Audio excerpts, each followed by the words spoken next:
You want to know what I think? I think that you're tied into a group from Nigeria No, I was not. that trades names and identities of vulnerable women like her and men, and you scam them. That's what I think you do. He claims he's not part of a scam.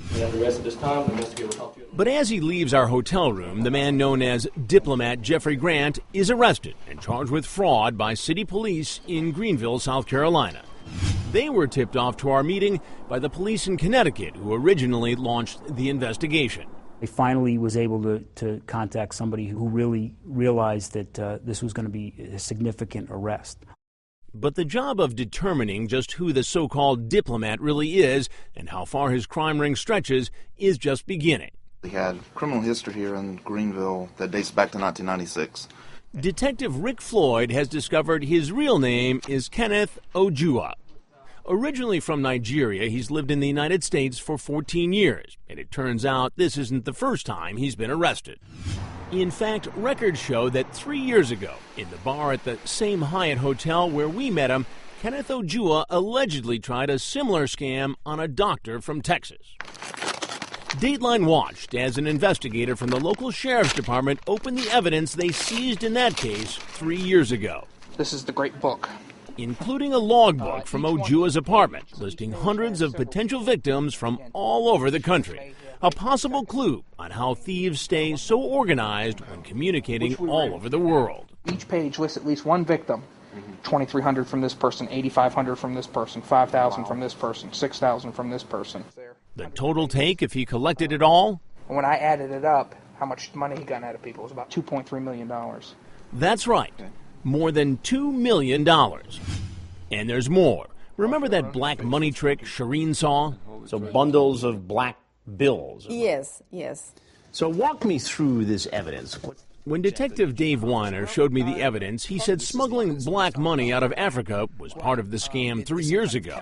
And according to the doctor, he had seen some type of footlocker full of money that was black. So this was some of the... money, as he called it, yes, sir. These are just pieces of paper. Pieces of paper, right, and he just uses this...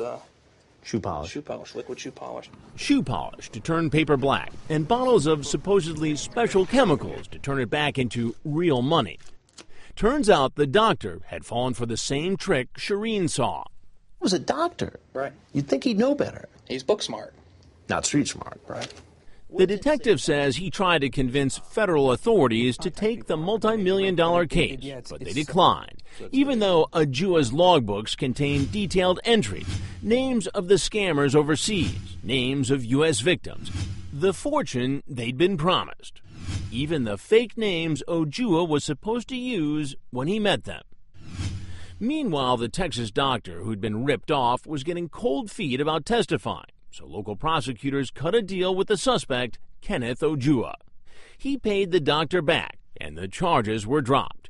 In other words, he walked, free to try to rip off other people like Shireen. How you doing? I'm doing fine, thank you. And if the phone numbers in those logbooks are any indication, there may have been hundreds of them. 847 suburban Chicago, 617 Boston, 702 Las Vegas. So he's operating all around the country. Yes, sir. Hey, Kenneth. How you doing? I wanted to ask Kenneth Ojua about the new information. We found him at his apartment, where he's on house arrest awaiting trial. How you doing?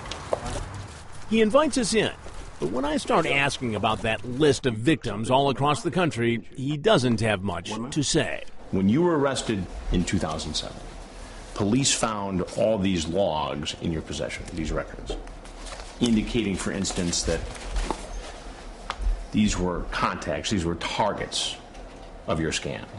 I got a lawyer. If you want to ask my lawyer a question, we'll be glad to go to my lawyer. Later, his lawyer told us Kenneth Ojua is innocent until proven guilty. And as for that logbook the police showed us, the lawyer said he didn't know anything about it. Yes, sir. And what about the story we heard about Shireen's fortune being stored in an underground vault? It's heavy, and it's stored in one of the underground vaults. Rick Floyd, the lead detective in Greenville, says none of it checks out. We don't think there ever was a case of money. Did you ever find the special storage vault? No, we did not. Did you ever find a warehouse? No. The trunk? No. And it's stored in one of the underground And what about that woman on the phone? She hasn't been identified either. So what's next for Kenneth Ojua? Right now, he has been indicted in South Carolina, but the Secret Service is looking into it and will most likely adopt the case. So at this point, it looks like this is going to become a federal prosecution. Right. And for Shireen, the victim who was brave enough to step forward, even though she may never get her money back, finally, a measure of satisfaction. These guys drained your savings, Yes, embarrassed you. right.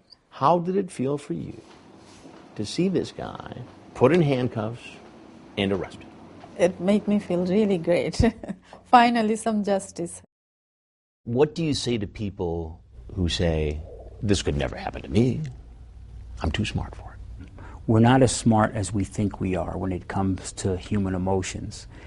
And I would caution them that even the best of us can become victims. And they're sometimes better at what they do than we are at what we do.